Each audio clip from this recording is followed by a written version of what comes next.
Hello and welcome to perfection IAS.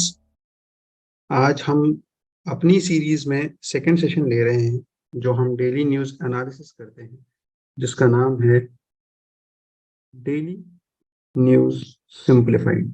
And I am your host, and I am the faculty here for the current affairs. And I welcome you all to this session for the Hindu analysis. आज की date 11 July 2023 and it's Tuesday. So let's begin with the discussion.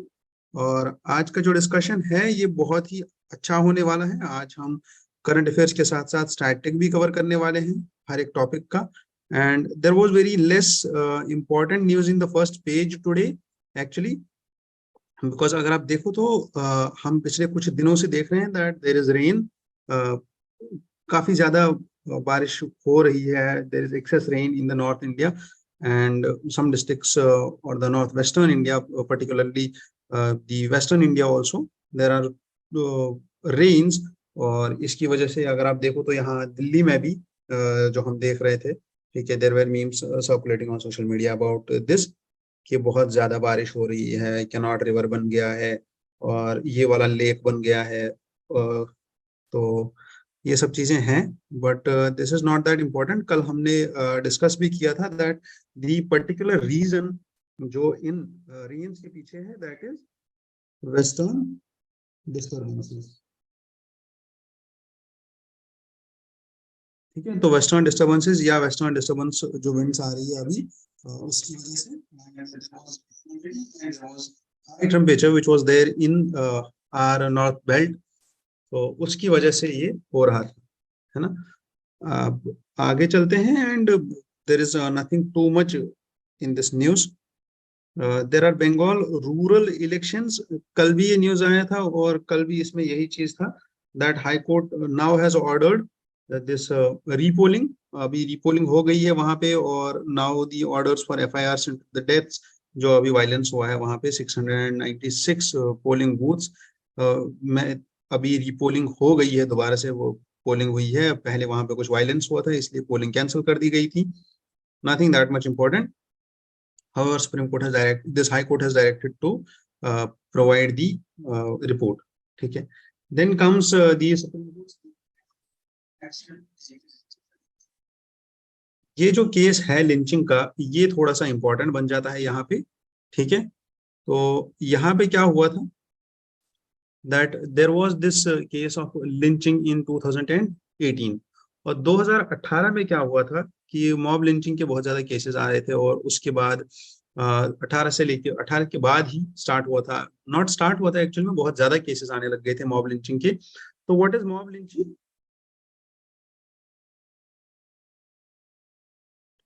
Mob lynching is a term which is described for the act of targeted violence,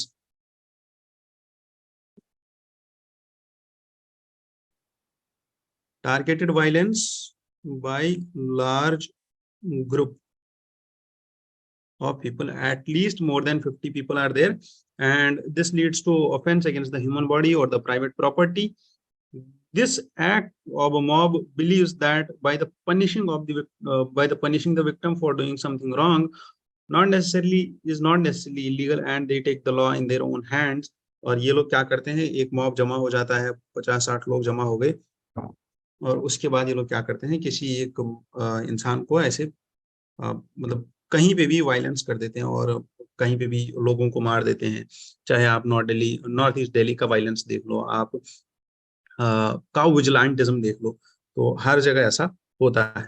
particularly causes क्या होते हैं mob lynching के?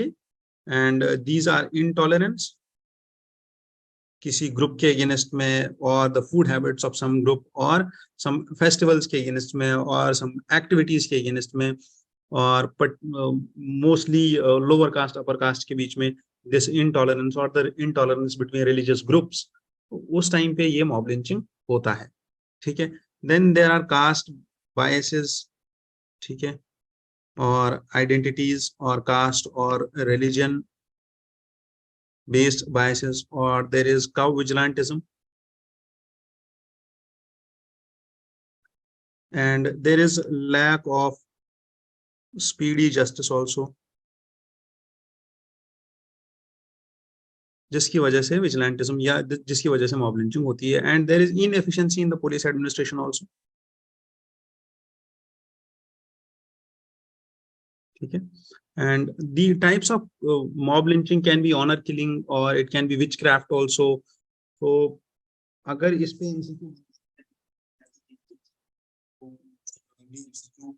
अगर बन जाए, ठीक है, अगर इन केस बन जाए एमसीक्यू, तो क्या हो सकता है कि मॉब लिंचिंग के एक्ट्स क्या क्या हो सकते हैं, what can be a mob lynching, किसको हम डिफाइन कर सकते हैं एज अ मॉब लिंचिंग या as an act of the mob, क्या कर सकते हैं।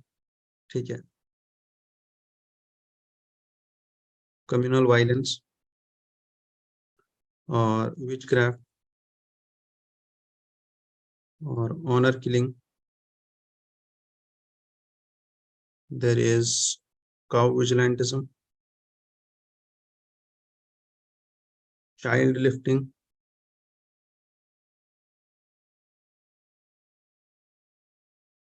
सस्पिशन एंड थेफ्ट के केसेस, जहां पे लोगों को लगे कि यार कुछ हो रहा था, गड़बड़ हो रही थी और सब लोग आके मिलके पीटने लग जाते हैं किसी लोग को, कहीं पे कुछ भी हो जाता है,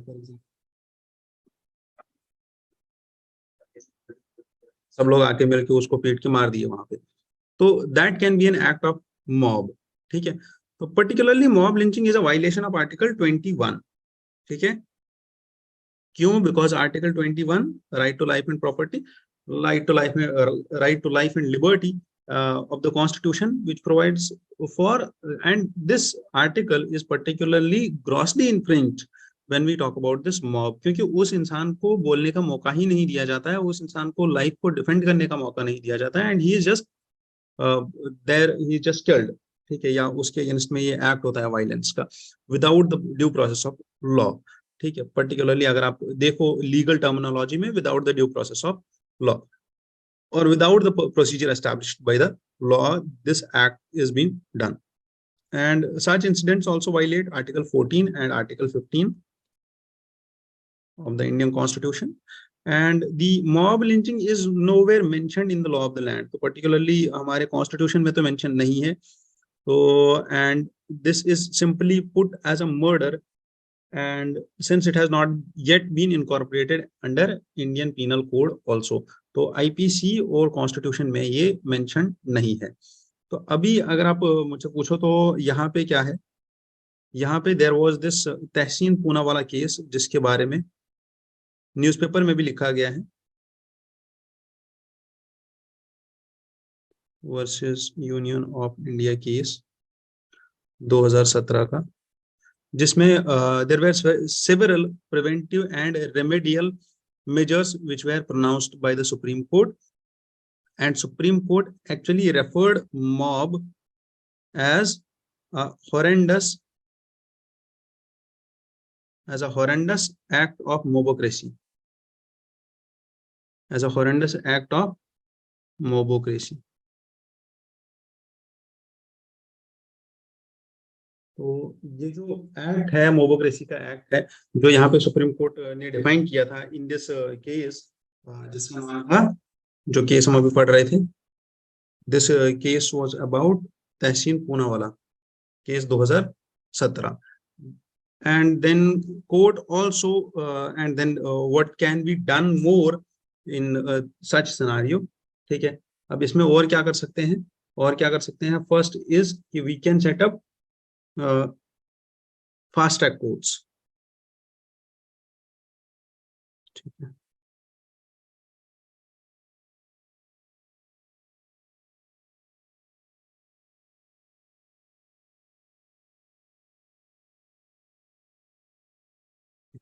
second what we can do is we can also assign special task forces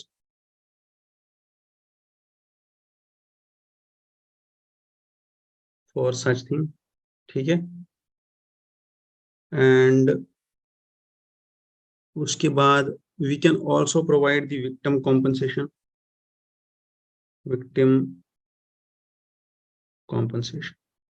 तो सच कैन बी द पॉइंट्स जो हमें मॉब लिंचिंग में याद रखने चाहिए, और यहाँ पे हमारा क्वेश्चन अगर मेंस या प्रीलिम्स से बनता है तो this is enough which we have to deal. ठीक है। तो चलिए वापस चलते हैं अपने डिस्कशन पे जहाँ पे हम थे। And this is it, Tehseen Poonawalla case, and we discussed it all. Yamuna is closing to the danger mark. ठीक है, तो इसलिए बच के रहिए जो भी अपना दिल्ली के लोग हैं। ठीक है, पर्टिकुलरली जो अभी हमारी गई है this Atishi, she was on a visit to check whether Yamuna is actually high on its waves और नॉट। ठीक है, चलो आगे चलते हैं। Nothing to be discussed much over there.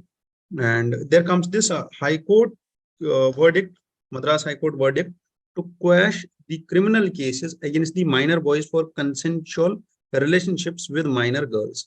ये थोड़ा सा बहुत मतलब क्रिटिकल पॉइंट है और ये इसको समझना बहुत कीनली है। ये समझ आ गया तो ये बहुत सारी चीजें आपकी क्लियर कर सकता है। ये बहुत ही अच्छा टॉपिक आया हुआ है यहाँ पे। तो first we will deal with consensual relations. क्या होते हैं कॉन्सेंशुअल, दिस कॉन्सेंशुअल केसेस और कॉन्सेंशुअल रिलेशंस में हम क्या डेफिनेशन दे सकते हैं इस चीज की। ठीक है, क्या होता है ये। चलिए, तो consensual relationship,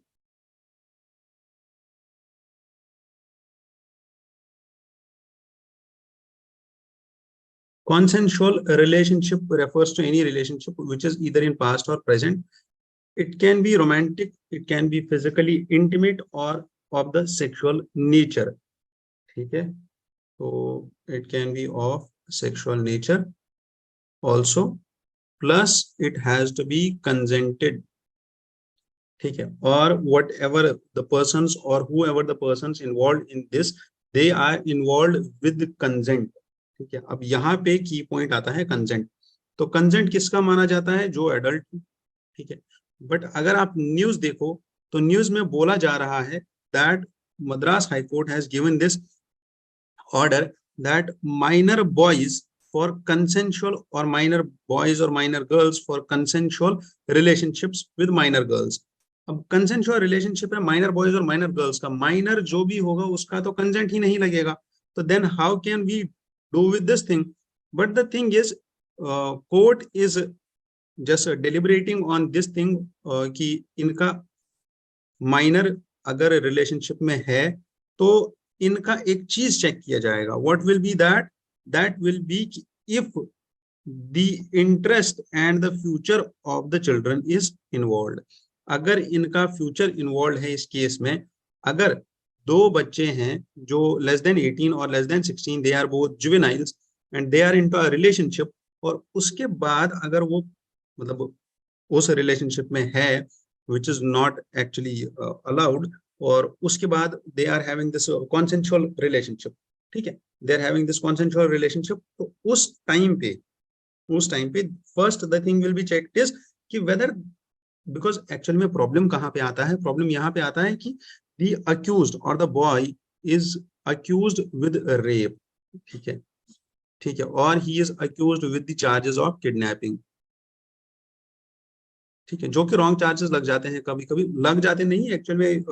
this is a major case और a loophole in the legal process और द इन द लॉज, कि अगर गर्ल माइनर है तो then there are the charges of kidnapping like impose on that person, और जिसने उसको जो भी द मेल काउंटर पार्ट और द फीमेल काउंटर पार्ट, मतलब the one who is of the minor nature, तो उसको बचाया जाता है, या उसका ये माना जाता है दैट कि उसका कंसेंट जो है, because she is minor, she is not adult and she is not mature enough, और he is not mature enough to give the consent, इसलिए उस चीज को डिफरेंटली डील किया जाता था under legal process.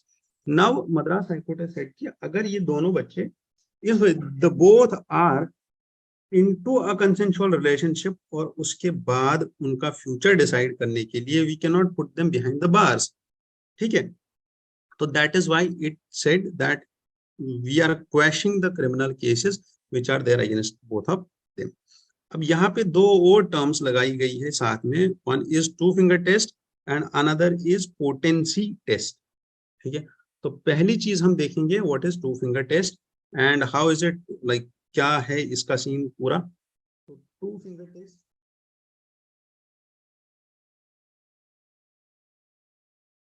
What is two finger test? This is carried out by medical practitioner.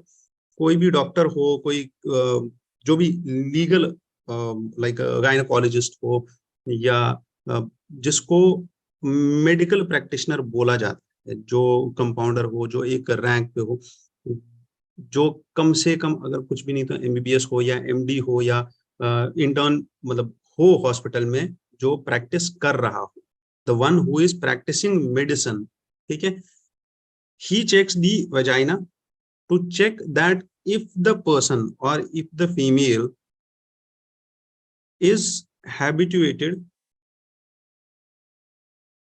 to sexual intercourse or not.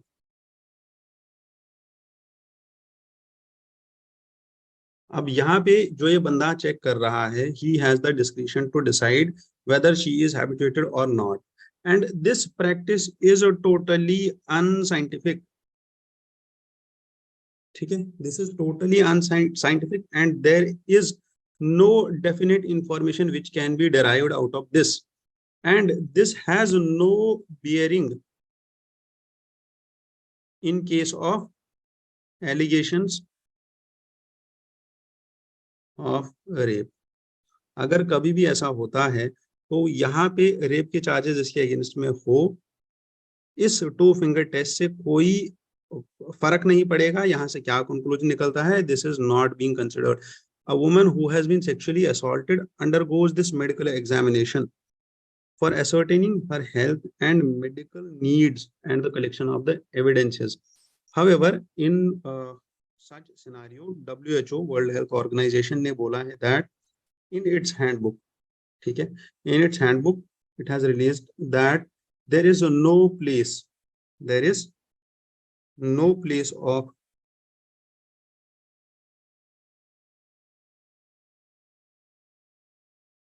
virginity or two finger testing, ठीक है, and it has no scientific validity.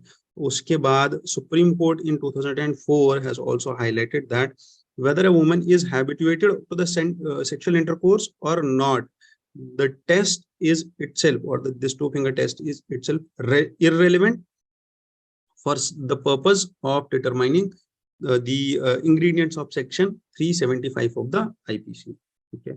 तो supreme court ने भी बोला है कि 375 of IPC जो है does not depend on two finger test, ठीक है, and such is the case of this two finger test. और इसको मद्रास हाई कोर्ट ने एस्टैब्लिश्ड बैन इन 2022 अप्रैल 2022 में मद्रास हाई कोर्ट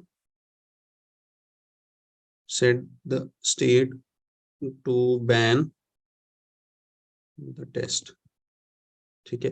तो such are the all the nits and grits of this whole test. अब इसके बाद आता है एक और पॉइंट जहां पे हमने देखा था दैट द पोटेंसी टेस्ट, ठीक है। आप ये लिख लो सारा, because this you are not going to find on the newspaper itself, तो इसलिए then comes the potency test. इसको लिख के रखो और साथ साथ में नोट्स बनाते जाओ, because this is very much important कि आप नोट्स बनाओ, ठीक है, न्यूज़पेपर के नोट्स बनाओ, इट्स वेरी मच इंपॉर्टेंट। और अगर आपको दिक्कत आता है न्यूज़पेपर के नोट्स बनाने में, फॉलो मी, जैसे मैं बना रहा हूँ वैसे ही आप भी बनाइए, जैसे मैं आपको सिखा रहा हूँ बनाना, ठीक है, वैसे ही आप भी बनाइए। प्लस अगर आपको कोई दिक्कत आता है न्यूज़पेपर नोट्स बनाने में, नॉर्मल नोट्स बनाने में, शॉर्ट नोट्स बनाने में, तो you can directly reach out to me, ठीक है, और you can directly reach out to our office which is Delhi perfection IAS।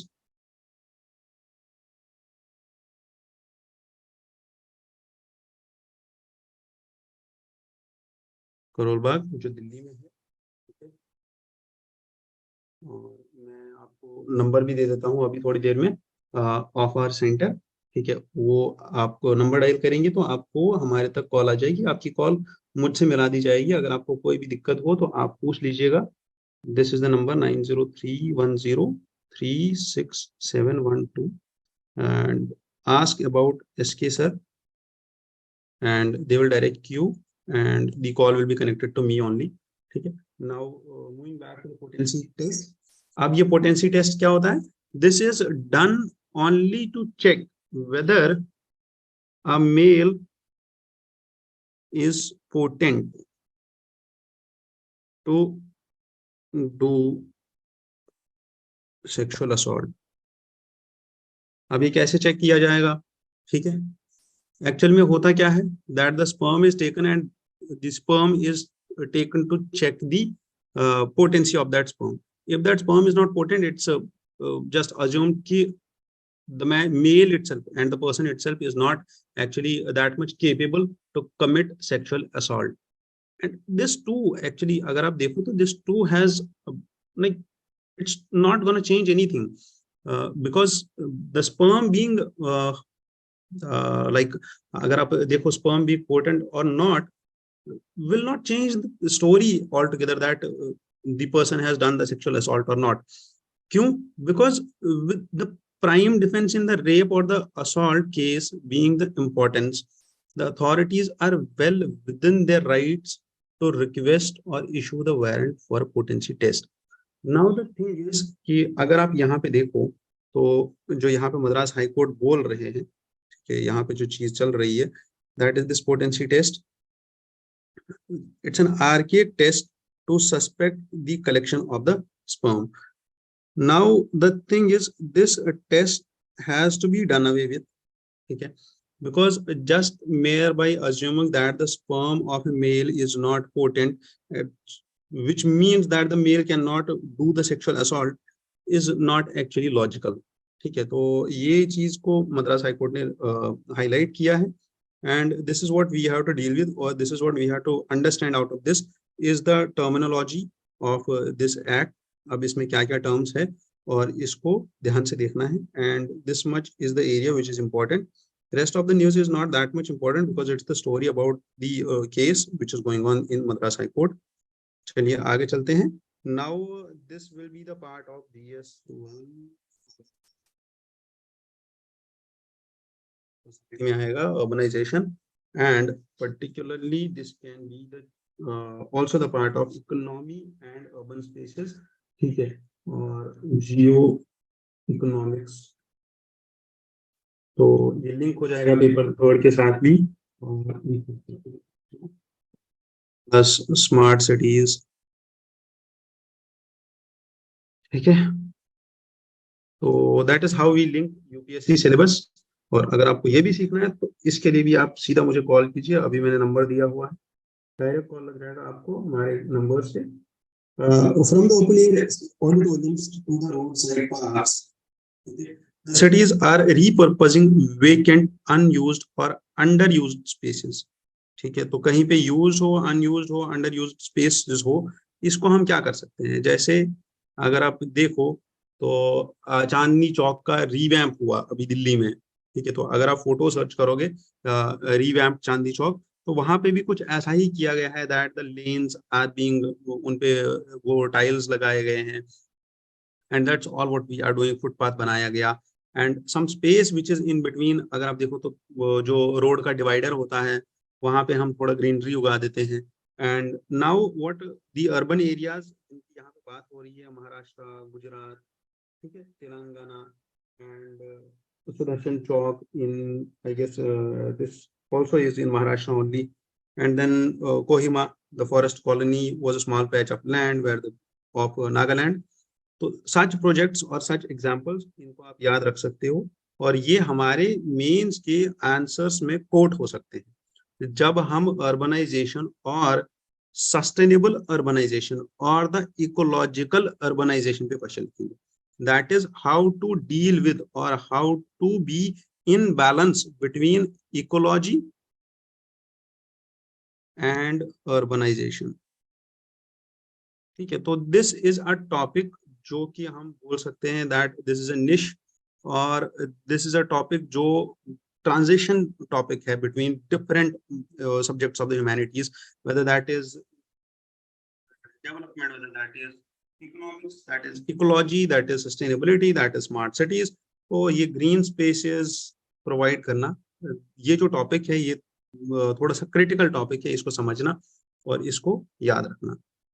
Moving to the next page और द नेक्स्ट न्यूज जहां पे हम जाएंगे. And the lead editorial today is about artificial intelligence, and the editorial talks about the disruptive impact of artificial intelligence. अगर आपको कुछ भी नहीं पता है अभी तक आर्टिफिशियल इंटेलिजेंस के बारे में, तब भी आपको चैट जीपीटी आपने सुना ही होगा. कहीं ना कहीं इंस्टाग्राम पे अगर रील्स वगैरह देख रहे हो तो कहीं ना कहीं पे चैट जीपीटी सुना होगा. ठीक है. आपने बहुत सारे और डॉट एआई के नाम से, ठीक है, पोर्टल्स देखे होंगे. Dot AI. ठीक है. फिर ये पोर्टल्स क्या करते हैं, ये आपके लिए मीम्स बनाते हैं, या आपके लिए स्टोरीज लिखते हैं, या आपके लिए पोएम्स लिखते हैं, या आपके लिए कंटेंट लिखते हैं. और ये एआईज आपके लिए कोडिंग करते हैं, ये एआईज आपके लिए सॉफ्टवेयर्स बनाते हैं. तो there is a multitude of functions which these artificial intelligence or these chatbots, particularly chatbots, can provide you. अब ये है क्या actually? This is provided with a bulk database. अब इसके पीछे बहुत सारा डेटा होता है और बहुत सारा डेटाबेस होता है. इसका एक्सेस होल इंटरनेट का है. ठीक है. तो ये क्या करता है, अगर आप इसको कोई भी क्वेरी देते हो, आप इसको कोई भी क्वेरी दे दो कि व्हाट विल बी द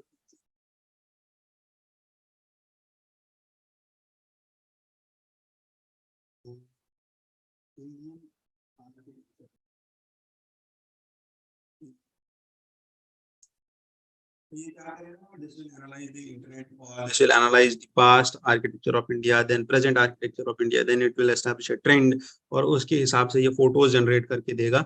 और वो फोटोज होंगी आज से 2070 की फोटोज, कि उस टाइम पे हमारे आर्किटेक्चर में क्या क्या चेंजेस हो गई होंगी. तो ऑल टुगेदर लाइक थिंग जो टेक्नोलॉजिकल डेवलपमेंट है, but at some point of time it can be a little disruptive also. जैसे ये ऑथर एग्जाम्पल देते हैं दो. One is about self driving cars, robocops, जो कि नॉर्मल थे, और दी ऑटोमेशन ऑफ फैक्ट्रीज, कि फैक्ट्रीज में हमने रोबोट्स लगा दिए और वो रोबोट्स काम कर रहे हैं, वो पार्ट्स को असेंबल कर रहे हैं, गाड़ियां तेज बन रही है और प्रोडक्शन तेज हो रही है. But now the artificial intelligence is taking the leap into the artistic form also, or the humanistic form also. That is like, वो क्या करते हैं, writing poems, giving the pickup lines, qualifying the toughest exams like UPSC also. You can directly ask ChatGPT about writing 10 different introductions, 10 different conclusions to the same question, and the best one which you can get is वो आप रख सकते हो. ठीक है. You can ask it, bring me data about all the data about gender equality, bring me all the data about gender inequality. It can give you all that data and summarize data. ठीक है. तो such statements, however, अगर सच में करते हो ऐसा, तो please please and please ensure that कि आप जो वो डेटा यूज करोगे या डेटा देखोगे, उस डेटा को रीचेक करो दोबारा से, वेबसाइट से, किसी वेबसाइट से, इकोनॉमिक सर्वे की वेबसाइट ये के डॉक्यूमेंट से, इकोनॉमिक सर्वे का डॉक्यूमेंट डाउनलोड करके सेम डेटा को सर्च करो पीडीएफ में, तो आपको इजीली अवेलेबल हो जाएगा. And while we are using technology, अभी मेरे को याद आ गया कि अगर आप कोई भी टेक्नोलॉजी यूज करते हो, आप इंटरनेट ही यूज करते हो, आपको कोई भी डेटा मिलता है, कोई भी चीज मिलती है, यूपीएससी के लिए अगर आप कोई भी चीज निकालते हो इंटरनेट से, इंफॉर्मेशन निकालते हो, डेटा निकालते हो, तो उसको रीचेक करना जरूरी है. ठीक है. अगर आप रीचेक नहीं करते हो, दोबारा से गवर्नमेंट सोर्स से रीचेक नहीं करते हो, देन आपके लिए वो प्रॉब्लम कर सकता है. Now the thing is, this author is here mentioning about the ethical debate which can be on these generative AIs, that these have subsided the realization that users will have a productivity powered upper hand over a non-user. अब यहाँ पे ethical debate ये है कि जिसको ये technology आती है और जिसको नहीं आती है, अब उन दोनों के बीच में डिबेट हो जाएगा, और उन दोनों के बीच में एक ऐसा डिस्कशन होगा कि like who should use it and who should not. अब अगर कोई लोग है जिनको आता है, वो प्रोडक्टिविटी पावर्ड हो जाएंगे, उनके पास प्रोडक्टिविटी बढ़ जाएगी, उनकी प्रोडक्टिविटी बढ़ जाएगी. हाउएवर जिनको नहीं आता है वो पीछे रह जाएंगे. Same is the case, Covid आया, जिन्होंने जो टेक ओरिएंटेड थे, जिन्होंने टेक्नोलॉजी पे काम किया, वो लोग आगे बढ़ गए, वो स्टार्टअप्स आगे बढ़ गए, वो बिलियनियर बन गए, वो यूनिकॉर्न्स बन गए। अब जिन्होंने कोविड में भी बैठ के शांति से देखते रहे क्या करें क्या करें क्या करें, चेंज लेके आए नहीं लेके आए, तो वो लोग पीछे हो गए and they lost the game. Now the thing is, in a study called generative AI at work, actual में ये जो ऐसे है, ये जो एडिटोरियल इसने पूरा लिखा है ऑथर ने, these are actually the research associates both, ठीक है, he is a research associate and he is an assistant professor, Santosh Kumar. इन्होंने कुछ स्टडीज पढ़ी है, चाहे वो स्टडीज यहाँ मैसेच्यूसेट्स की है या वो studies price water house corps की है, गोल्डमैन सैक्स की है, और कुछ स्टडीज यहाँ पे और है, ठीक है। तो द एक्चुअल थिंग इज, जो हमें यहाँ पे देखनी है, दैट इज आर्टिफिशियल इंटेलिजेंस का potential in development and growth of India, ठीक है। तो इस पे आप 10 पॉइंट्स निकाल के रखो, जो आपके लिए बहुत ही हेल्पफुल होगा कल को आंसर लिखने में। And this also talks about the national innovation. And अभी हम इस एडिटोरियल को थोड़ा सा और देखते हैं। कुछ पॉइंट्स यहाँ पे लिखे हुए हैं, that it talks about the PricewaterhouseCoopers, जो प्रिडिक्शन की है दैट दिस एआई, इसको इंटीग्रेट करने से global GDP can increase by 14% और $15.7 ट्रिलियन बाई 2030। तो एक और चीज ये है that global GDP can increase by 7% in April 2023 in the next 10 years। तो कुछ कुछ स्टडीज है, अगर आप देखो दोनों स्टडीज में भी वेरिएशन है, and such studies have to be taken lightly, इतना ज्यादा नहीं।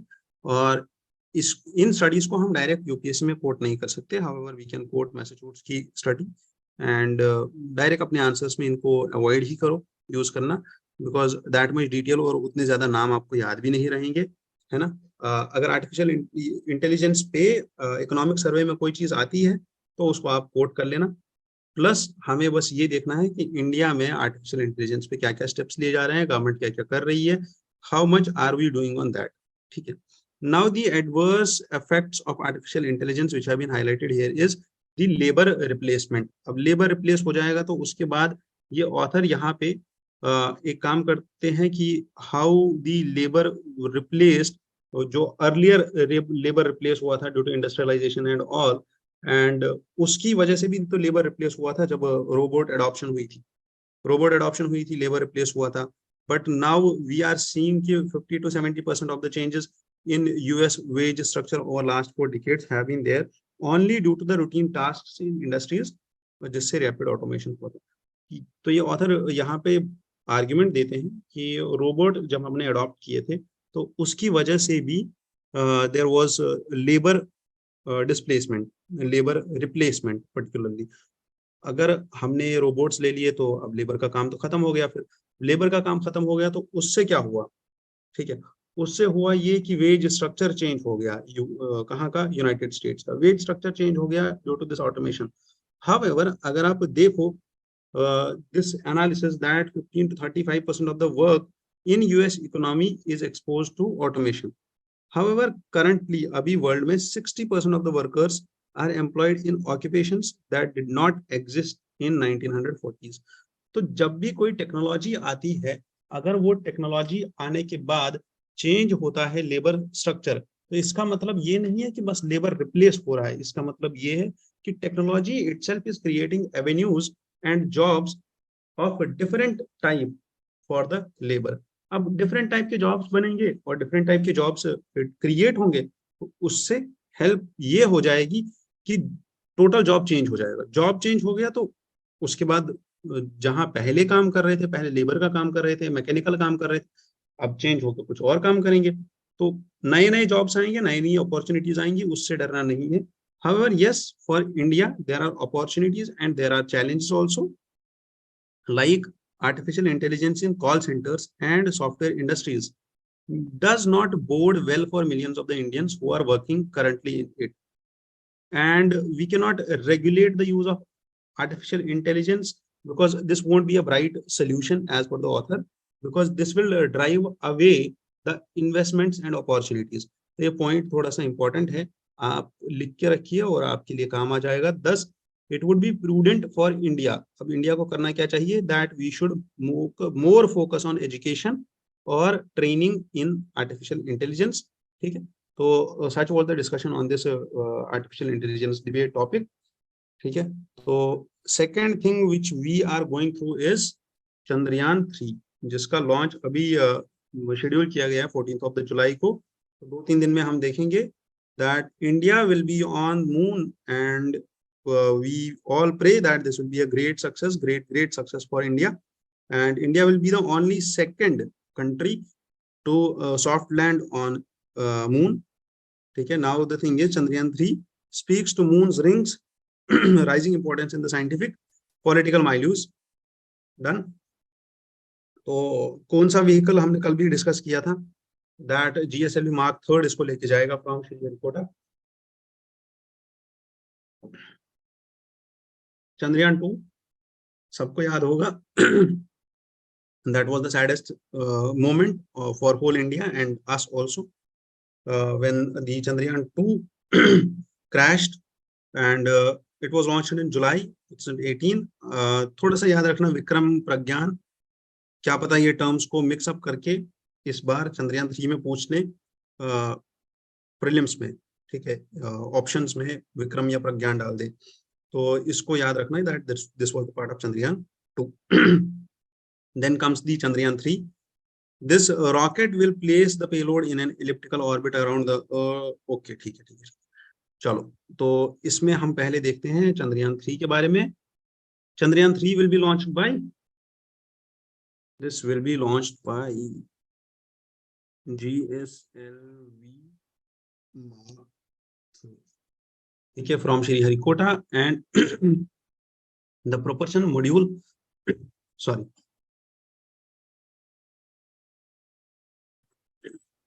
लैंडर एंड रोवर, जिसको 100 किलोमीटर ऑर्बिट में छोड़ देंगे। 100 किलोमीटर ऑर्बिट में छोड़ने के बाद the descent will start, and the propulsion module has this स्पेक्ट्रोपोलीमेट्री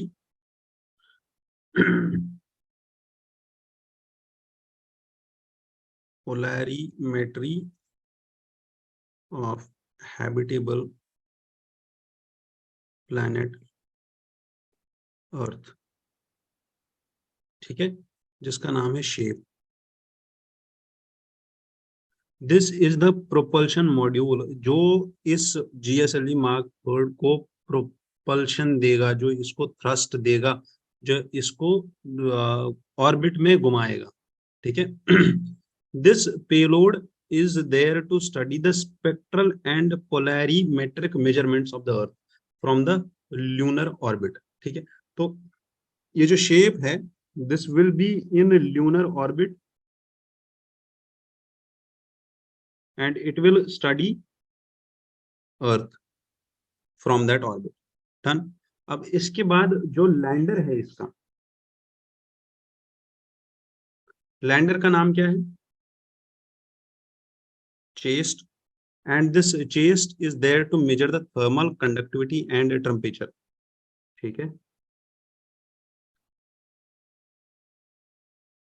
thermal conductivity and temperature, and there is this instrument for lunar seismic activity, जिसका नाम है लीसा। लीसा याद है किसी को, that Lisa was earlier also there।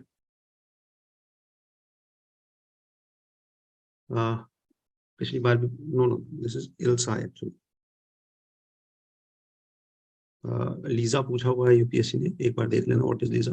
And this is for measuring the seismic activity on the moon. This will be a part of lander only. ठीक है, lander में एक चेस्ट होगा, दूसरा इल्सा होगा, एंड तीसरा there will be Langmuir probe.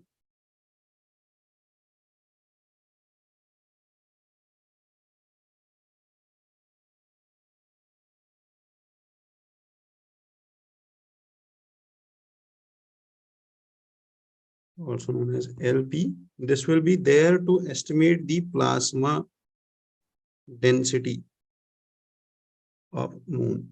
And there is also a passive laser retro reflector array from NASA which is accommodated for the lunar laser ranging studies. तो laser ranging studies के लिए यहाँ पे हमारे पास नासा का laser retro reflector है।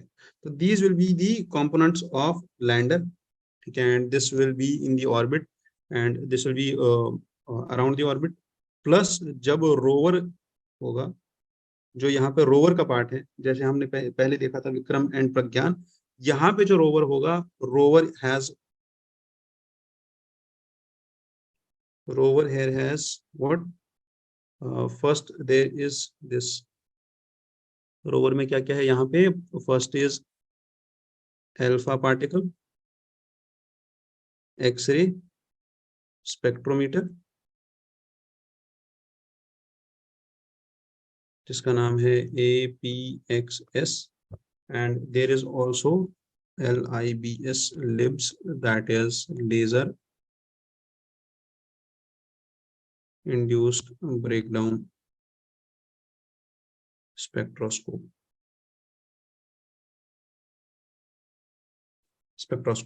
and this LIBS and APXS for deriving the elemental composition in the vicinity of landing site done।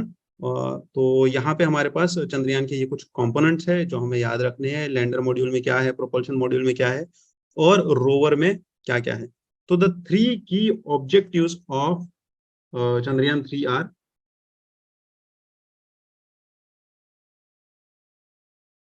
first is safe and soft landing, second is rover roving demonstration, and third is in situ scientific experiment। ठीक है, तो ये तीनों चीजें हम कर सकते हैं यहाँ पे, और these are the objectives of Chandrayaan 3।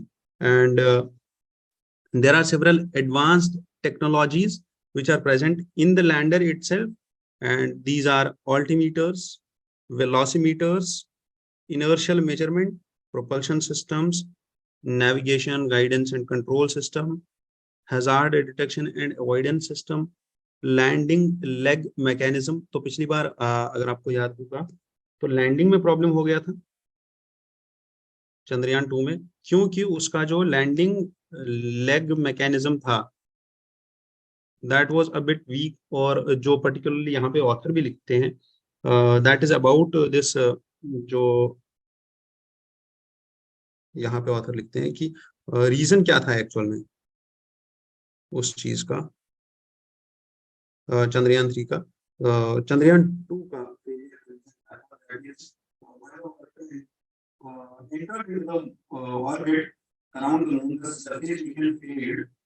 at the lander crashed instead of executing a slow descent। ठीक है, तो जो लैंडर था वो क्रैश कर गया, उसके जो लेग सिस्टम था वो भी थोड़ा सा दिक्कत कर गया, और जो प्रोपल्शन सिस्टम था वहां पे भी थोड़ा सा ग्लिच आ गया था, इसलिए ग्रेजुअल लैंडिंग नहीं हो पाई।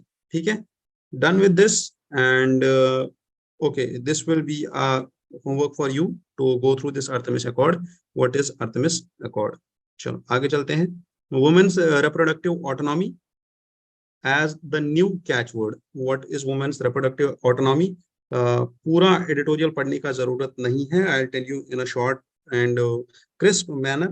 this is the World Population Day, and UNFPA, United Nations Population Fund officer, and this team or the country director of Bhutan, जिनका नाम है Andrea M Wojnar, and she is talking about the reproductive autonomy। she is talking about the decision making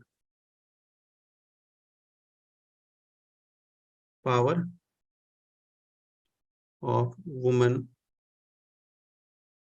in reproduction।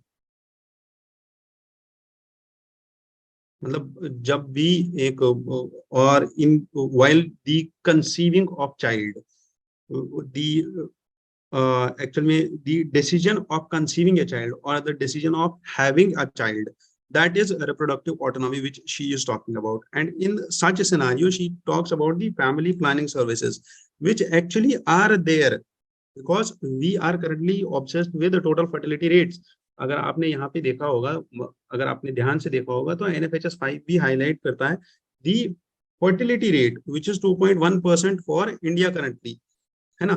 Now the thing is कि we are obsessed with this fertility rates कि कितना होना चाहिए, कितना होना चाहिए. However actually if we see the family planning services, they are already available to all, and we are also obsessed with one more thing, that is which number of child should be there, कितने child होने चाहिए, एक ideal population कितनी होनी चाहिए. Number of childs is this total fertility rate, and total number of population community की idea, family का, country का कितना पॉपुलेशन होना चाहिए, दैट इज ऑल्सो नंबर. और वो नंबर भी हम कंट्रोल करना चाहते हैं कि इंडिया की पॉपुलेशन कम हो जाए, वो है ज्यादा है. That is all what she is talking about कि we should not focus on these numbers, rather what should we focus on is that how population stability comes. And she says that population stability comes when reproductive and sexual health decisions are free of discrimination, coercion and violence. The reproductive and sexual health services are affordable, acceptable, accessible, and of high quality. That the women and couples are supported to have a number of children they want when they want them. That is कि first of all आपको करना क्या है, जो भी sexual health या reproduction के decisions हो वो फ्री ऑफ डिस्क्रिमिनेशन हो, उनमें कोई डिस्क्रिमिनेशन ना हो कि अगर वुमेन लोअर कास्ट की है तो कुछ और होगा, अगर वुमेन लोअर क्लास की है, अगर वुमेन अफ्रीकन है, ब्लैक है, ठीक है, सब सहारन है, तो उस हिसाब से डिस्क्रिमिनेशन ना हो, कोअर्शन ना हो, वायलेंस ना हो, मैरिटल रेप ना हो, ठीक है. And this women should not be considered as a child bearing machine, उतना ना हो. बट क्या हो एक्चुअल में, हेल्थ सर्विसेज और सेक्सुअल हेल्थ सर्विसेज जितनी भी हो वो सारी की सारी अवेलेबल हो, वो सारी की सारी अवेलेबल हो, वो एक्सेसिबल हो सब लोग के लिए, और एक्सेप्टेबल हो कि अगर कोई नहीं चाहता है बच्चे रखना अभी, लेटर रखे. कॉन्ट्रासेप्टिव्स हो, there should be availability of contraceptives, whether that is use of condoms or whether that is use of pills or whether that is use of medicine or anything, that should be available to all, and the couple should be in that manner to decide. ये एक couple decide करना चाहिए कि उनको कितने बच्चे चाहिए और कब बच्चे चाहिए. That is how it is, ठीक है. And no world and on such scenario this director of Bhutan or the country head of Bhutan, UNFPA, she highlights that the most recent National Family Health Survey of India talks about that just 10% of the women in India are independent to take decisions about their own health, and only 11% of the women are do believe that the marital violence is acceptable. ठीक है, 11% औरतों को ये लगता है कि marital violence is acceptable. And if a woman refuses to have sex with her husband, कि if this thing happens that a woman is refusing to have sex with her husband, she can face violence and this is totally acceptable. तो ये चीज जो है ये गलत perception है, ये चीज नहीं होना चाहिए.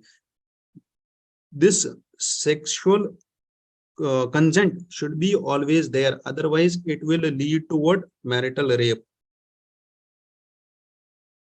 ठीक है, मैरिटल रेप का कॉन्सेप्ट का टॉपिक अपने आप में बड़ा है, तो we will discuss it some other day, that what is marital rape and when it is considered to be a marital rape.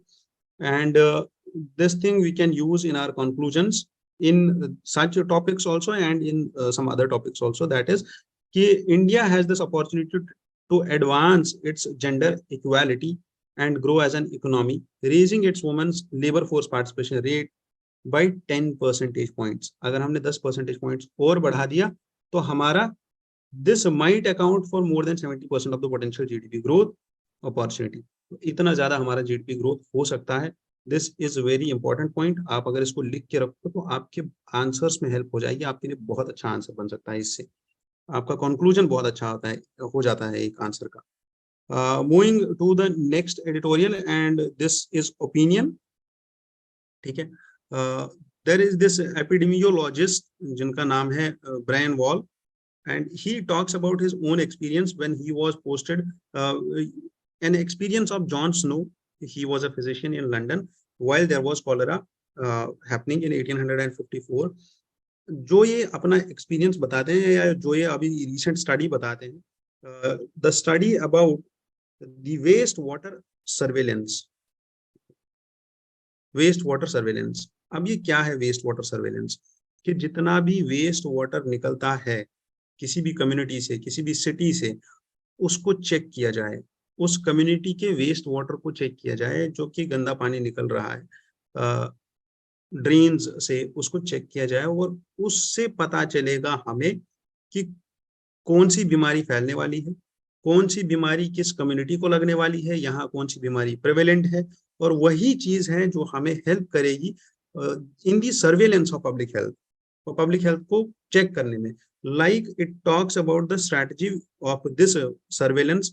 जब हम इस वेस्ट वाटर को चेक कर रहे थे, जो लैंसेट ग्लोबल हेल्थ रिपोर्ट आई थी, जो पब्लिश हुआ है, ये एक मैगजीन है द लैंसेट. लैंसेट मैगजीन में एक स्टडी पब्लिश हुई थी about this this surveillance of waste water, और उसकी हेल्प से India has been able to enjoy और test the victory over the polio virus. Polio virus अभी इंडिया से टोटल खत्म हो चुका है, अभी इंडिया में नहीं है total polio virus. And 80 years, it took 80 years or it took more than that time to just ensure this thing कि आज से 80 साल पहले जो स्टडी आई थी about public health surveillance through waste water, India में थ्रू पोलियो सर्वेलेंस और through waste water surveillance polio को इरेडिकेट करने में this was of a great help.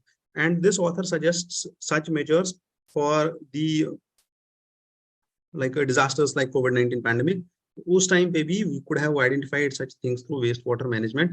And now this author tries to integrate the surveillance of wastewater through the wastewater surveillance mechanisms. And ये चाहते हैं कि आयुष्मान भारत जो digital mission है उसमें भी हम इस चीज को इंटीग्रेट करें, और उसकी वजह से India can provide a better public health service, a better platform for health services to the citizens of India. And then the author talks about the India's leadership, which is there on the international platforms like G20, and this could serve as an opportunity to elevate the significance of innovative approaches to disease surveillance. India यहाँ पे ऐसा काम कर सकता है कि जितने भी अभी हम प्लेटफॉर्म्स पे हैं, चाहे G20 हो, चाहे SCO का हमारा अभी लीडरशिप है, चाहे हम क्वाड में लीडरशिप पे हैं, ठीक है, या हम डेमोक्रेसी समिट कराए हैं अभी,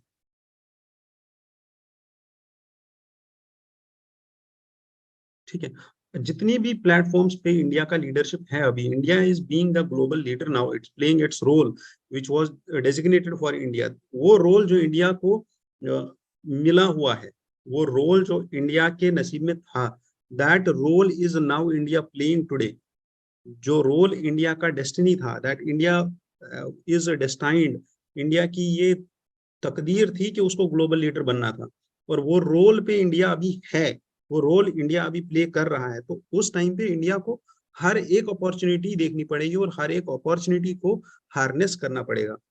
कहीं पे भी जहां पे भी हमें लगे कि हमारे लिए अपॉर्चुनिटी है कि इंडिया यहाँ पे लीडरशिप का रोल प्ले कर सकता है, चाहे वो रिन्यूएबल एनर्जी हो, चाहे वो सोलर एनर्जी हो, चाहे वो इंटरनेशनल सोलर लाइंस हो, हर जगह पे इंडिया को वो अपॉर्चुनिस्टिक रोल प्ले करना पड़ेगा. ठीक है, तो that is how this author also discusses about this can public health surveillance. Then comes this term known as the global south. अब ये ग्लोबल साउथ क्या है,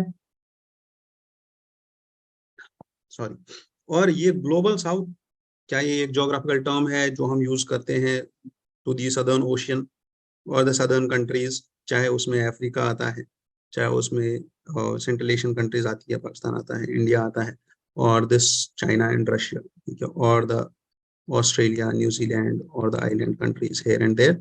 क्या ये सब चीजें आती हैं उसमें या नहीं आती है, दैट इज समथिंग डिफरेंट. क्या ये पॉलिटिकल एरिया है और ये जोग्राफिकल एरिया है, ये चीज हमें देखनी है। What is global south? Global south एक ऐसा एरिया है, और दिस ग्लोबल साउथ, ठीक है, जिसको यूज किया गया था। और ये एक ऐसा टर्म है जो करंटली डेवलपिंग और अंडर डेवलप्ड नेशंस के लिए यूज किया जाता है इन द इंटरनेशनल रिलेशंस और in the international language. International relations की लैंग्वेज में this is not a geographical area, rather it's a mix of political, geopolitical and economic commonalities between the Nations.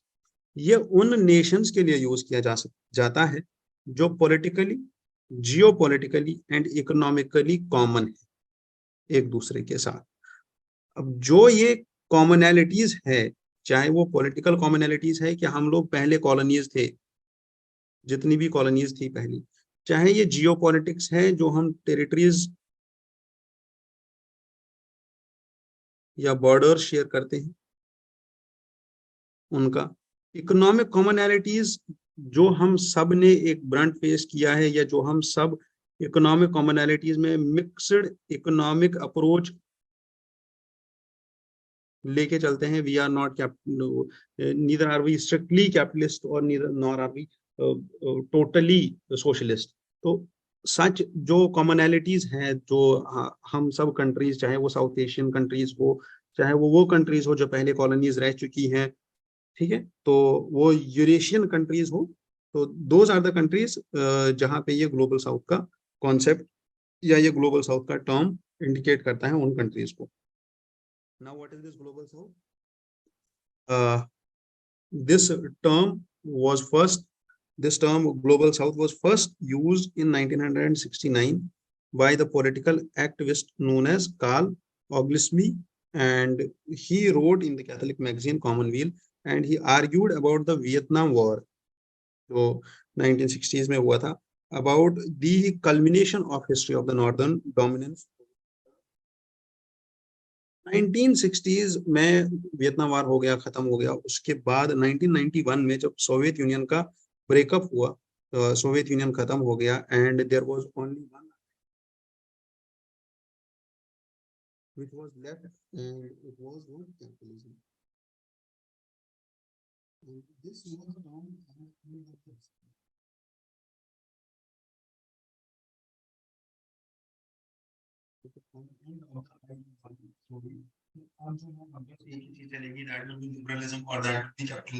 and nothing else will be there now, and there will be only liberal ideas now। और ये Soviet Union का case खत्म हो गया after the second world war, और उसके बाद this global south emerged, ठीक है। And this global south term, it was particularly this was being used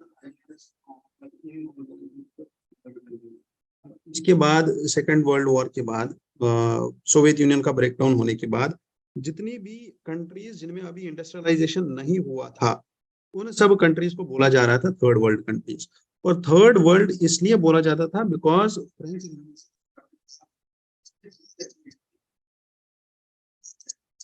first one was referred to as the advanced or the capitalist nation or the capitalist class, and second one was this capitalist class or the feudal lords were there in the first estate, और second estate में traders थे, और third estate में वो लोग थे जो tax पे कर रहे थे, which was they. Third estate में था प्रॉपर्टी क्लास, और थर्ड एस्टेट में इनकम अर्न कर रहे थे। उस थर्ड क्लास को और उस थर्ड एस्टेट को सारा टैक्सेशन का पैसा उन्हीं को देना था, सारा टैक्स का पैसा उन्हीं को देना था, and the first two estates were just enjoying the thing. And this term, the first world, second world and the third world was for capitalist nations, socialist nations and those nations which are yet developing nations। तो इसलिए इनको third world बोला जा रहा था। और उसके बाद then this third world was usually some authors उसको पॉजिटिव लेते हैं, सम ऑथर्स उसको नेगेटिव लेते हैं। Banana republics, those countries in the South Americas जहाँ पे कुछ प्लांटेशन वर्कर्स, प्लांटेशन बिजनेसमैन जो प्लांटेशन क्रॉप्स पे काम किए, पर्टिकुलरली बनानास पे काम किए, उनने वहाँ पे लार्ज ट्रैक्स लिए सवाना ग्रासलैंड्स के, और उन पे बनानास उगाए, और वहाँ पे वो डिक्टेटर्स बन गए क्योंकि उनके पास बहुत बड़े बड़े फार्म थे, और वो उन फार्म्स में जितना भी स्लेव था, जितना भी स्लेवरी था, वो सब पे रूल कर रहे थे। And these terms are such a bit synonymous to each other. इसमें हमें देखना ये है कि ये जो ग्लोबल साउथ है, एक्चुअली में द टर्म ग्लोबल साउथ, इसको हम अभी क्या स्टेटस है इसका, क्यों यूज करते हैं ग्लोबल साउथ को। तो पर्टिकुलरली ये जो रीजन है, ठीक है, including the south America also, तो ये वाले रीजन को हम यूजुअली ग्लोबल साउथ बुलाते हैं। ठीक है, various countries which are yet developing, and these this is just a nomenclature. ठीक है, तो इस पे ज्यादा परेशान होने की बात नहीं है। This is just a nomenclature. However what is not there, जिसपे हमें फोकस करना है, that is how is this global south emerging in the 21st century. अब 21st सेंचुरी में जो ये ग्लोबल साउथ है ना, या ग्लोबल नॉर्थ है, ये जो दो डिबेट्स है, नाउ द ग्लोबल साउथ जो है वो ओवर पावर कर रहा है। Global south is turning the economic wheels towards the southern regions. अब क्या हो रहा है, साउदर्न नेशंस, और जिसको ग्लोबल साउथ बोला जाता था पहले थर्ड वर्ल्ड को, ठीक है, कि अभी तक डेवलपिंग नहीं है, इनके पास इंडस्ट्रीज नहीं है, इनके पास कुछ नहीं है। अब क्या हो रहा है, this is turning the wheel in the opposite direction. अब Global south is destined, Global south is destined, और ये बोला जाता है that the 21st century is the Asian century. 21st century is the Asian century, quote आप याद रख सकते हो। ठीक है, and in this 21st century there is shift in the wealth from north to Asia Pacific, from North Atlantic to Asia Pacific. This was said by World Bank earlier also. And अब क्या हो रहा है, that the world के जो richest लोग हैं वो साउथ में मिल रहे हैं, वो लोग सदर्न नेशन से आ रहे हैं। 2030 में this is projected that out of the four largest economies of the world, China, India and Indonesia will be from Asia only. ठीक है, तो three will be of Asian, और द ग्लोबल साउथ से तीन कंट्रीज आएंगी और global north से बस एक कंट्री आएगी। तो that is why this debate is happening. ठीक है, एक्चुअल में this will hamper the US hegemony. ठीक है, जब इकोनॉमिक पावर्स सदर्न होंगे तो यूएस कहाँ पे, फिर इकोनॉमिक हेजमनी यूएस की थोड़ा सा हैम्पर हो जाएगी, चैलेंज हो जाएगी। And then global south which is also dominating the BRICS nations, BRICS bloc को डोमिनेट कर रहे हैं। And this BRICS nations they have surpassed the global G7 club, जो नॉर्दर्न कंट्रीज है जिनमें न्यूयॉर्क वगैरह, बीजिंग, तो वहां पे भी उसको economically we are taking over that also. Plus billionaires are from Beijing more than the New York City. That is how this wheels are turning in the backward direction. And political sphere maybe also the Asian countries are much doing well.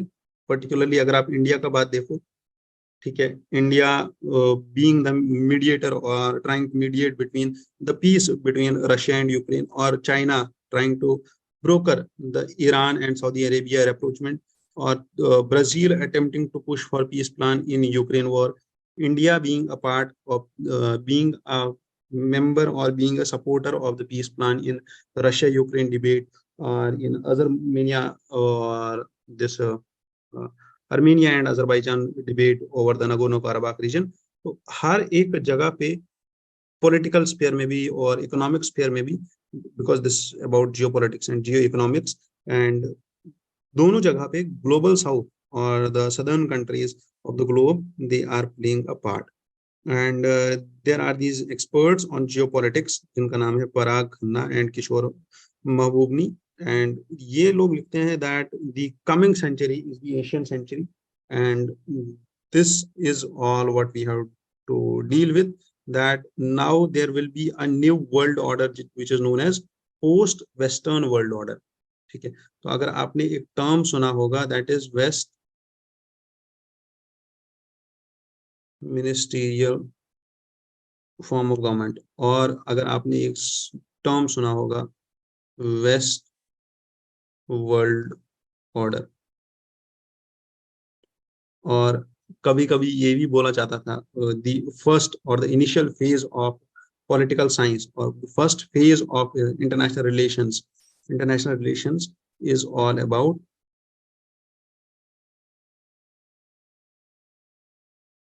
Western Western relations, or it can be also said that the IR is nothing but US foreign policy. तो these were such statements जो पहले पहले बोले जाते थे about international relations, about the dominance or the hegemony of the West in the international relations or in the at the international platform. ठीक है. Now moving ahead to the next editorial, and this next editorial is about palliative care and the non-communicable diseases. So actually this author is much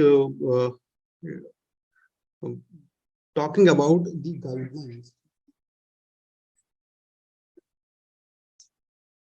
communicable diseases, and it says that the guidelines, they are limiting the palliative care to only the cancer patients. However, the actual care has to be there for non-cancer patients. ठीक है.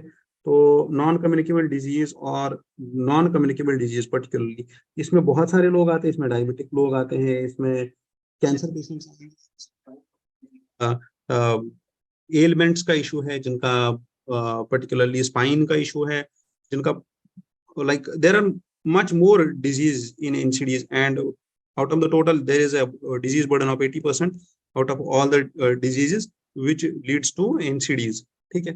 तो NCDs are like important, and palliative care in NCDs is very much important. As you can see that ये author कुछ चीजें यहाँ पे highlight करते हैं. That is nearly 1.4 million people are diagnosed with cancer in India every year, while diabetes, hypertension and respiratory disease are also on the rise. तो ये जो NCDs है about diabetes, hypertension, respiratory diseases, यहाँ पे भी palliative care बहुत जरूरी होता है.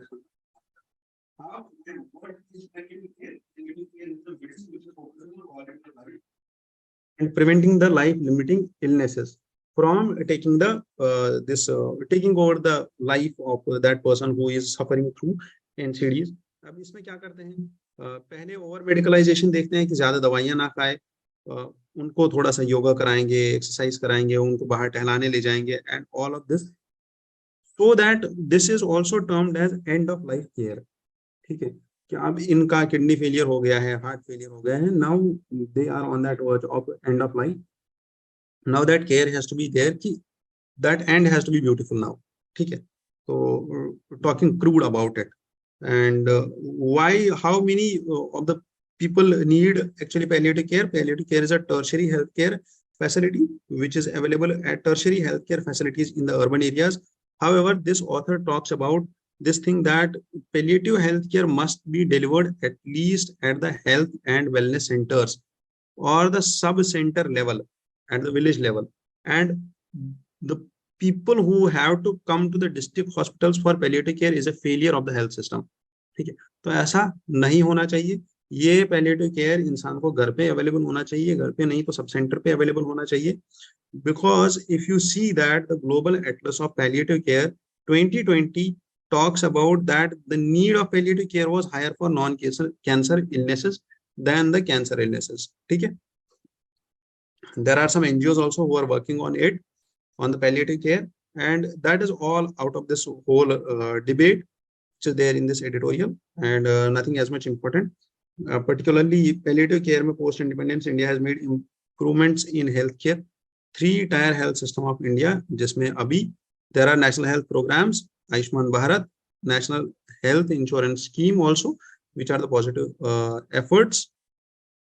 So that is how we are going to deal with this topic, and I don't think there is anything much important in this. तो आपको बस palliative care के बारे में पता होना चाहिए. Manipur violence, it's still going on, nothing to be dealt here.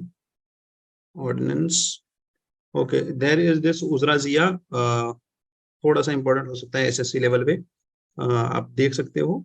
She discussed about the Indo-Pacific cooperation. She is actually the Under Secretary of State of United States. She met the Foreign Secretary Vinay Kwatra on the Indo-Pacific पे उन्होंने बात किया है about the civilian security and protection of rights. अब उसी बीच में China started protesting that why is Dalai Lama meeting this Uzra Zia. ठीक है. और Central Tibetan Administration with visiting official in New Delhi, and China is just highlighting that this is just the interference in the internal affairs of China, and that's all what it has been doing since so long. यहाँ पे All India Muslim Personnel Board, they have met this Bharat Rashtriya Samiti, and they are strongly opposing the Uniform Civil Code. Uniform Civil Code Article 44 Constitution, already we have dealt with it, और हमने अभी पढ़ चुके हैं इस चीज को, ठीक है, तो nothing to be dealt here. आगे चलते हैं. There are much more articles here. NATO, what is NATO? NATO थोड़ा सा पता होना चाहिए, ठीक है. NATO क्या है? NATO पे थोड़ा सा बात कर लेते हैं. What is NATO? थोड़ा सा की पॉइंट्स को हाईलाइट करेंगे और बस, उससे ज्यादा कुछ नहीं करेंगे. It's a 30 member, there are currently 30 members in NATO, ठीक है. It's a military alliance,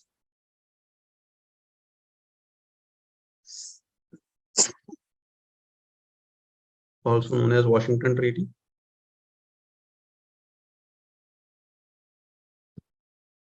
April 1949 by the United States, Canada and several Western nations against the Soviet Union. Currently 30 members, done. 30 members are there currently, and originally it was Belgium, Canada, Denmark, France, Iceland and all, and presently it's Greece and Turkey, and there is West ministership. Later this Greece, Turkey and West Germany have joined, then the North Macedonia also, और उसके बाद France withdrew from the integrated military command of NATO in 1996. It resumed. NATO के headquarters कहाँ पे है? Brussels, Belgium, ठीक है. Headquarter of allied command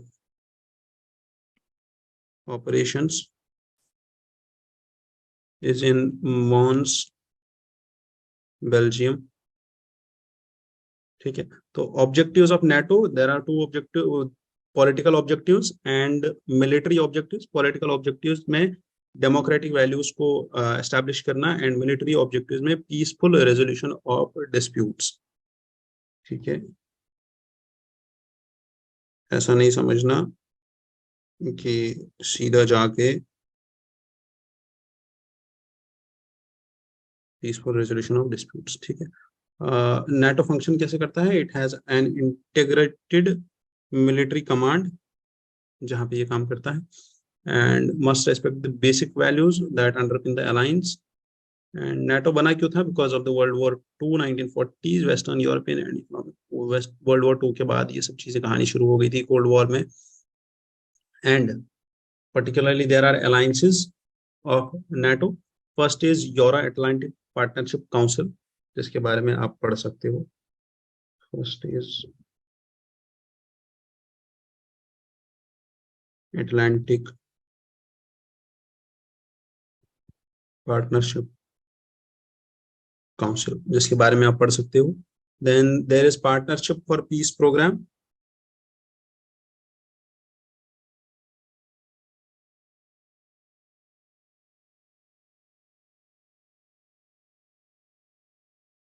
And yes, that's it, which you can read. Or third thing which you can read is North Atlantic Cooperation Council, that is NAAC. इन 3 चीजों के बारे में आप देख लेना. मेडिटेरेनियन डायलॉग है, इस्तांबुल कोऑपरेशन इनिशिएटिव है, जो रीसेंट चीजें हैं, तो इनको भी थोड़ा सा देख लेना आप. What is Mediterranean dialogue and what is Istanbul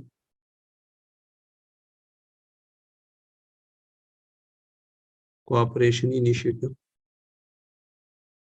ठीक है. तो ये 2 चीजें आप देख लेना, एंड इट्स डन. चलो आगे चलते हैं. ठीक है, रशियन प्रेसिडेंट पुतिन पता नहीं क्या बोल रहा है। Solomon Islands and China science deal on the police economy and technology. Again, जैसे मैं पहले भी बोलता हूँ, हमेशा बोलता हूँ दैट सोलोमन आइलैंड्स का मैप मैं अभी निकाल के दिखा सकता हूँ, but I won't show you. I want you to go open your atlas and check your atlas कि सोलोमन आइलैंड्स कहाँ पे है। सोलोमन आइलैंड्स को हाईलाइट करो and that is your work and you have to do it if you are a little bit serious about this examination. अगर आपको newspaper मिल रहा है, न्यूज़पेपर में से प्लेसेस ऑन न्यूज आपको ढूंढ के मिल रहा है कि which place in is in news, तो वहां पे आपको एटलीस्ट इतना तो करना पड़ेगा कि प्लेस आपको ढूंढनी पड़ेगी। Otherwise there won't be any fun of doing the things together. ठीक है, जब हम साथ में, इतना बड़ा इंस्टीट्यूशन आपके लिए कोई काम कर रहा है, आपके लिए इतना सीरियस इनिशिएटिव ले रहा है दैट आपके लिए न्यूज़पेपर तक को सिंप्लीफाइड करके लेके आ रहे हैं through this DNS program, daily news simplified. ठीक है, this much of effort is being from the institution side, तो आपके लिए, आपकी सक्सेस के लिए आपको थोड़ा सा काम करना पड़ेगा and that is about this Atlas and all. आपको थोड़ा थोड़ा जो असाइनमेंट्स में दे रहा हूँ उनको साथ साथ में करना पड़ेगा। ठीक है, कल के न्यूज़पेपर के डिस्कशन से हमारा एक क्वेश्चन बना हुआ है, वो क्वेश्चन मैं अभी शेयर कर दूंगा आज भी कि उसका क्या करना है। और जो हमने कल डिस्कस किया था क्वेश्चन, जो हमने कल वाले न्यूज़पेपर से उठाया था क्वेश्चन, उसको भी थोड़ा सा देख लेंगे। Now comes the term about foreign portfolio investors and foreign portfolio investments, and there was this Hindenburg case, Adani Hindenburg case, जो अभी एक रिपोर्ट आई थी which was from some institution, जो बाहर का इंस्टीट्यूशन था। आई गेस 3-4 महीने पहले एक रिपोर्ट आई थी about this Adani Hindenburg case. और इसमें now SEBI FPI not having to disclose final owner is challenge in Adani Hindenburg case, क्योंकि FPI जो है वो एक्चुअल ओनर नहीं बता सकते। अगर ये इंडिया है और ये एक FPI है, ठीक है, this is registered in India at SEBI. ठीक है, इस चीज को समझना अच्छे से है कि क्या चल रहा है। और ये एक फॉरेन कंट्री है। ठीक है, यहाँ पे पर्सन है ए, इसको इन्वेस्ट करना है यहाँ पे, और इसको इन्वेस्ट करना है यहाँ पे इंडिया में, इंडिया के स्टॉक्स में। ठीक है, स्टॉक्स, और स्टॉक्स का रेगुलेटर कौन है? सेबी। तो ये जो एफपीआई है, इसने रजिस्टर किया किसके पास? सेबी के पास। Registration done. रजिस्ट्रेशन हो गई तो इसके बाद क्या होगा? रजिस्ट्रेशन हो गई, ये एफपीआई क्या करेगा काम? ये इससे पैसा लेगा और इस पैसे को इधर इन्वेस्ट कर देगा, इधर स्टॉक्स में इन्वेस्ट कर देगा। अब इन्वेस्ट करने के बाद यहां से जो प्रॉफिट निकलेगा वो इस एफपीआई के पास जाएगा और प्रॉफिट का कुछ परसेंट, 2%, 3% ये रख लेगा एज अ चार्ज, और बाकी सारा पैसा इसको वापस दे देगा। That is the whole process. And this a, इसका अब नाम क्या था? इसका नाम चार्ली था, चैपलिन था, जो कुछ भी नाम था इसका, दैट इज नॉट डिस्क्लोज। और वही एक चैलेंज है जो यहाँ पे सेबी डिस्क्लोज कर, सेबी बोल रही है कि ये जो अडानी हिंडनबर्ग केस है, इसमें जो बिगेस्ट चैलेंज है दैट इज कि we can not disclose the name of these APIs. ठीक है, जो इसके ओरिजिनल इन्वेस्टर्स होते हैं उनका नाम नहीं डिस्क्लोज किया जा सकता है। Now who are FPIs and what is FPI? FPI is foreign portfolio investment, is FDI is foreign investment. FPI refers to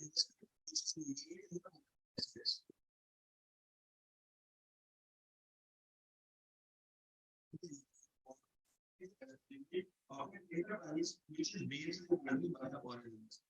ठीक है, तो ये इन्वेस्टमेंट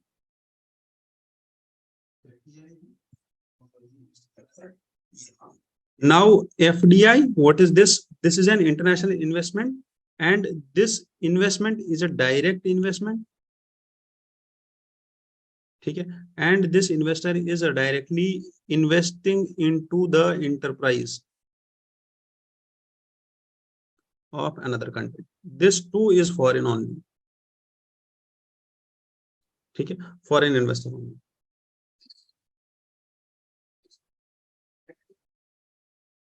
As here, ये जो फॉरेनर होगा जो यहाँ पे इन्वेस्ट करेगा, वो यहाँ पे एक्टिव होगा। क्यों एक्टिव होगा? क्योंकि वो यहाँ पे आएगा, अपना काम देखेगा। जहाँ उसने फैक्ट्री लगाई है, उसने कोई एंटरप्राइज खोली है, उसने किसी एंटरप्राइज के शेयर्स खरीदे हैं मोर देन 10%, तो वो सारी चीजों में अब डिसीजन मेकिंग करेगा, वो चेक करेगा कि वो प्रॉफिट कमा रही है नहीं कमा रही है। इसको नहीं है उतना, ये डिसीजन मेकिंग के पावर्स नहीं रखता है। FPI is not holding that decision making powers, ठीक है। However there are decision making powers with FDI. Another thing is कि investment is made for short term, while as here it is usually long term, and these are volatile in nature। कि minor change भी अगर monetary policy में आ गया या fiscal policy में change आ गया, तो ये लोग क्या करते हैं, ये पैसा लेके गुल हो जाते हैं, ठीक है।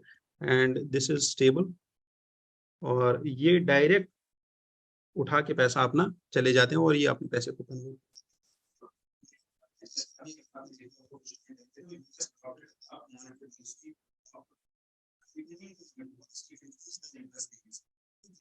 अब जब वैसा हुआ था कि US started tightening the monetary policy, this money supply, तो उस टाइम पे इंटरेस्ट रेट्स बढ़ गए, वहां पे इंटरेस्ट रेट्स बढ़ गए, तो उससे क्या हुआ कि यहाँ से पैसा चला गया वापस और वो यूएस चला गया। And same was the case with अभी रिसेंटली कोविड के बाद, जब demand was not there, demand को इंक्रीज करना था, तो US adopted this cheap monetary policy और इजी मॉनेटरी पॉलिसी। तो उस टाइम पे क्या हुआ, वहां से पैसा उठ के आ गया, और वहां पे लो इंटरेस्ट रेट पे पैसा मिल रहा था, तो उनने वहां से उठा के यहाँ पे इन्वेस्ट कर दिया, क्योंकि हमें पैसा चाहिए था यहाँ पे और हमें भी डिमांड बढ़ानी थी। तो दैट इज हाउ दिस। इसको थोड़ा सा और दे देना, ठीक है। बाकी ये केस तो ठीक है, चला चलता रहेगा। which is this company known as TI, Clean Mobility Private Limited, अभी एक फैक्ट्री सेटअप की है, e factory, e tractor factory which is in Chennai. तो याद रखने ना थोड़ा सा, आपके एसएससी वाला काम आ जाएगा, सीईटी एग्जाम्स के लिए। Then India pips China as the best emerging market for investing because ऐसा कोई कुछ जो रिपोर्ट्स आता है, Invesco global sovereign asset management report, ये इसलिए लिखा हुआ है यहाँ पे, मैंने हाईलाइट इसलिए किया है कि कौन सी रिपोर्ट हमारे लिए इम्पोर्टेंट नहीं होती है। हमें क्या पढ़ना है वो तो हम डिस्कस करते हैं, बट ये हमें नहीं पढ़ना है, तो ये भी डिस्कस करना जरूरी होता है। स्पोर्ट्स के पेज में I do avoid, because sports is something जो यूपीएससी में स्पोर्ट्स का क्वेश्चन आ रहा है, but you need to understand this thing कि स्पोर्ट्स का क्वेश्चन कब आता है या कोई ऐसा अनयूजुअल क्वेश्चन कब आता है, उस चीज को देखना जरूरी है कि कब आता है ऐसा क्वेश्चन। जब कोई मेजर से मेजर इवेंट हो रहा हो, ठीक है, तो वो तो आप खुद ही देखोगे, वर्ल्ड कप हो रहा हो, जैसे कोई ऐसा बड़ा एशियन गेम्स हो रहा हो, ओलंपिक्स हो रहा हो, तब तो आपको देखना पड़ेगा वो चीज, ठीक है, और उसको उस पर थोड़ा सा नोट बना के उसको याद रखना पड़ेगा। Then science, the strange particle that holds the key to quantum super computers is known as मेजोरानो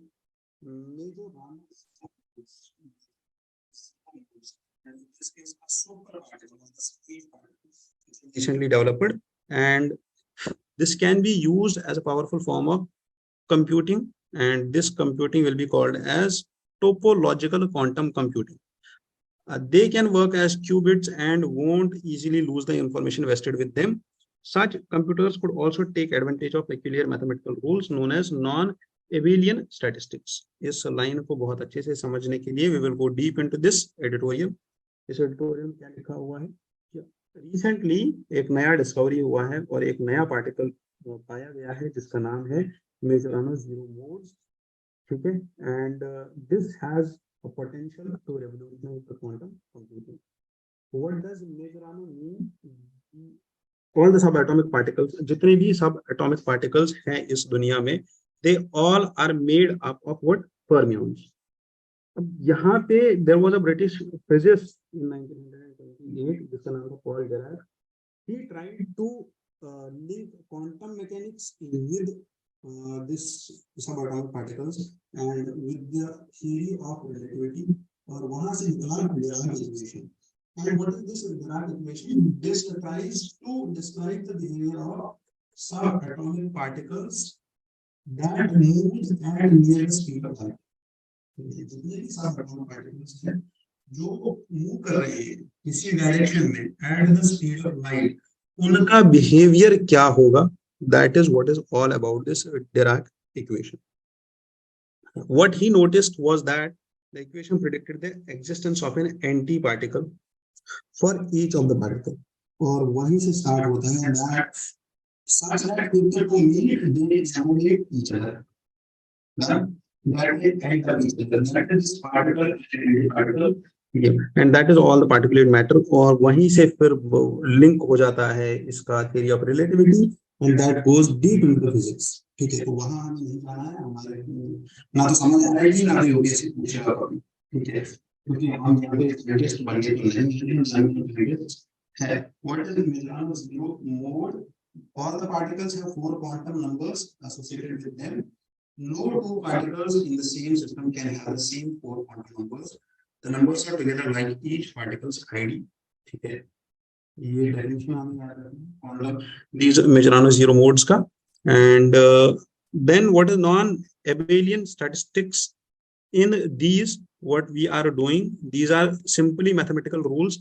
और मैथमेटिक्स में जब भी आप, अगर आपको याद होगा 10th क्लास में, तो हम क्या पढ़ते थे कि आपको स्टेप्स फॉलो करने हैं। अगर आपने एक भी स्टेप छोड़ दिया तो आपके मार्क्स कट जाएंगे, जितना आपका स्टेप है उतना ही आपको मार्क्स मिलेगा। एंड अगर आपने एक स्टेप गलत कर दिया तो आपका आंसर गलत निकल जाएगा। And same is the case with non एबिलियन statistics. And it says that अगर आप मैथमेटिक्स के रूल्स या इन स्टेप्स को चेंज करते हो, इनका ऑर्डर चेंज करते हो, एसीबीडी करते हो या एडीसीबी करते हो, तो उससे क्या होगा, दैट द रिजल्ट जो आएगा, you will get a different result. और डिफरेंट रिजल्ट मिलने से मतलब डिफरेंट ऑर्डर फॉलो करने से डिफरेंट रिजल्ट मिलेगा। And this provides you the opportunity कि अगर आपको एक 10 लाख स्टेप्स का एक ऑपरेशन करना है, 10 लाख स्टेप्स का एक मैथमेटिकल कैलकुलेशन करना है या स्टैटिस्टिकल कैलकुलेशन करना है जिसमें 10 लाख स्टेप्स है, और उन स्टेप्स को अब डिफरेंट डिफरेंट ऑर्डर में करना है, तो उसके कितने कॉम्बिनेशंस बनेंगे, तो उतने सारे कॉम्बिनेशंस का कैलकुलेशन के लिए there is this quantum computing.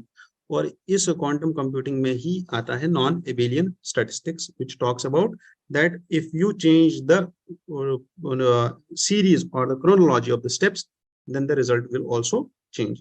And I guess that's it. However, थोड़ा सा हम देख लेते हैं क्वांटम कंप्यूटिंग के बारे में, and then we will close this discussion and that will be all for today's.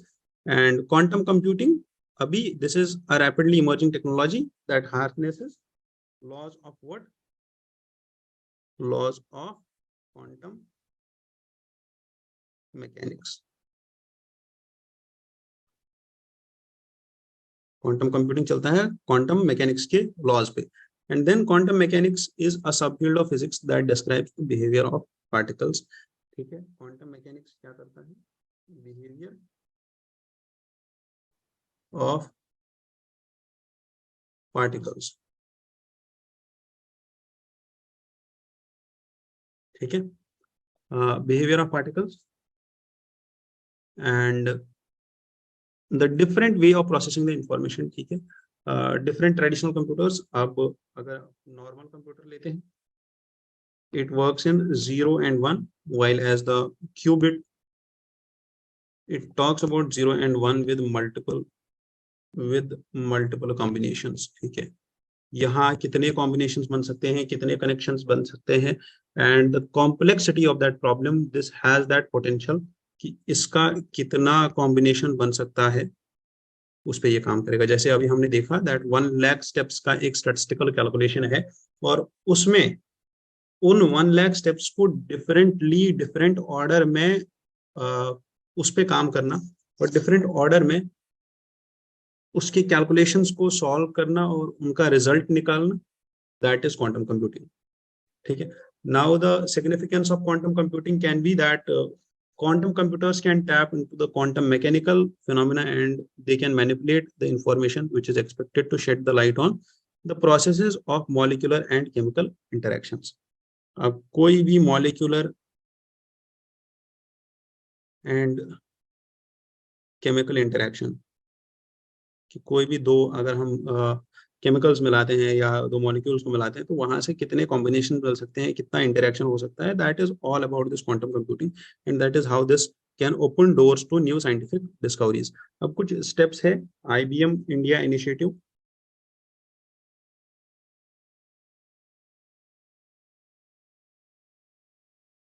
On quantum computing. जो इंडिया में चल रहा है। First was about this quantum computing challenge और आईबीएम का quantum computing, it's known as kit, and it's an open software, open source software development kit, ठीक है। And ये डेवलपर कम्युनिटी के लिए आया था, और quantum week and quantum text books are there. Then there is IBM का एक क्वांटम एडुकेटर प्रोग्राम जिसमें ये एजुकेशन देते हैं। देन देर आर सम की initiatives of government of India also, and first will be the national mission on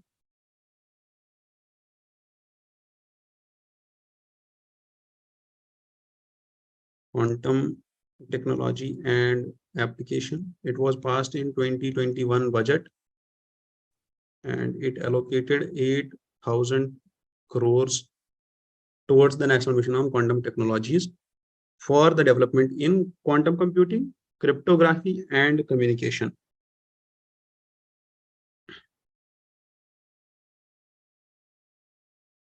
And communication, ठीक है। Then comes the quantum computing laboratory. Quantum computing laboratory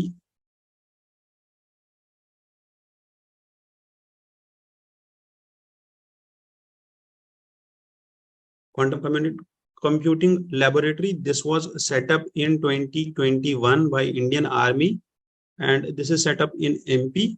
और अभी कहाँ पे है ये MP में? This is in the institution of wow, institution of, ठीक है, wow, and this is also backed by the National Security Council Secretariat.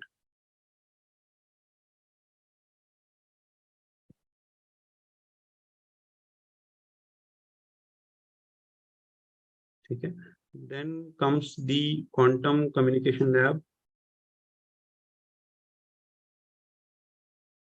This is the center for development of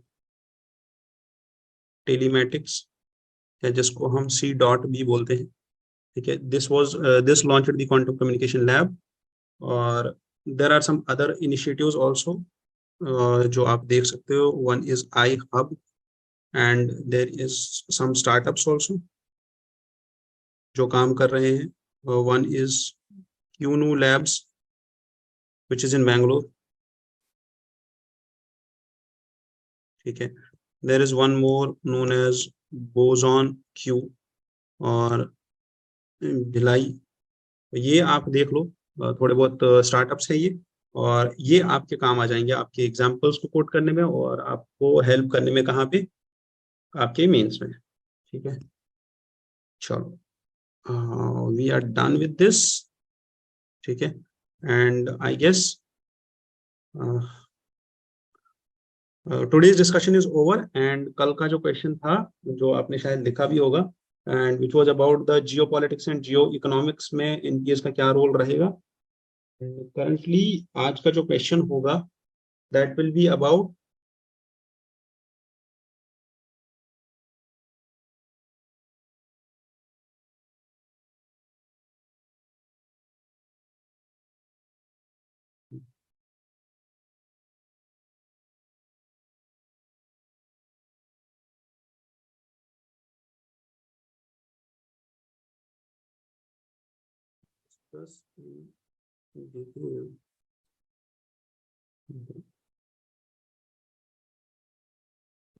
developments of artificial intelligence and quantum computing in India. How can these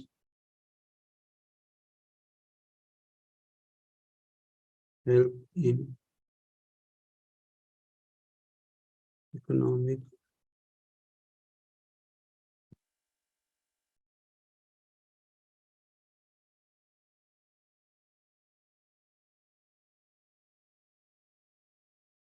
grow economic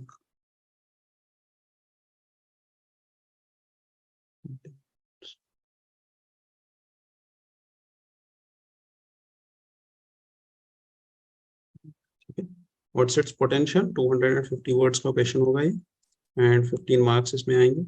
आप अपने questions लिखने के बाद आप मुझे WhatsApp कर सकते हो, एक नंबर में दे रहा हूँ यहाँ पे अगेन, परफेक्शन आईएएस करोड़ बार। आप हार्ड कॉपी लेके आ सकते हो तो हार्ड कॉपी लेके आओ, व्हाट्सएप पे शेयर करना चाहते हो आप व्हाट्सएप पे शेयर करो, और आपको कोई भी दिक्कत हो परेशानी हो आप इस नंबर पे कॉल करो और आपको सोल्यूशन मिल जाएगा। Now, I'm giving you the number, and the number is 90. Just a moment. 90310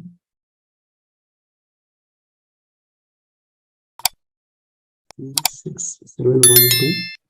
आप इस नंबर पे व्हाट्सएप करो, अपना पीडीएफ भेजो आंसर का and I will help you out. कोई भी और इशू हो तो आप इसी नंबर पे कॉल करके पूछ लीजिएगा एसके सर के बारे में and they will connect you to me. I wish you all the best for the day. और ये जो वीडियो है इसको करने के बाद you go through all your static topics and I wish you all the best for your upcoming UPSC attempt 2024।